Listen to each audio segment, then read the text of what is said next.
Brussels may be the seat of the EU institutions and Flanders and Wallonia the home of Big Pharma. But the vaccine rollout in Belgium is going at snail's pace. Only 4.5% of the country's adult population have gotten the jab so far, putting the country of 11 million below the European average, according to the ECDC. It is a bit surreal and a bit absurd for a lot of people that vaccines that are produced in Belgium end up more easily in the UK or in Israel or in other parts of the world than in Belgium itself, where people have to wait a long time to get vaccinated at the moment, as in most other European countries.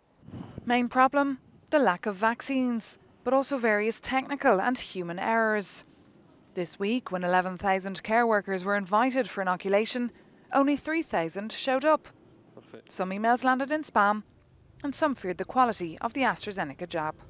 In Belgium, an extra difficulty is that the purchase of the vaccines is on the federal level, and the administration is on the regional level. And it's a typical Belgian situation. All those levels have to cooperate, to work together, and that isn't always very easy.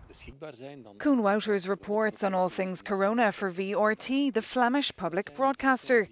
He says Flanders is ahead of the so-called vaccine race in Belgium, where vaccine scepticism is not an issue.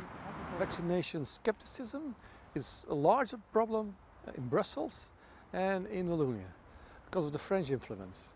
There's more vaccination skepticism in France, and Brussels and Wallonia are more under the French influence, so there is more vaccination skepticism there. In Belgium, the 9 ministers in charge of health are criticised frequently.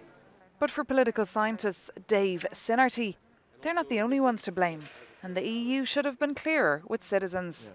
I think it is important also for the European project on such a sensible issue as the vaccination, to try and correct this, and to try and maybe also have a mea culpa, because this can endanger support for the European project.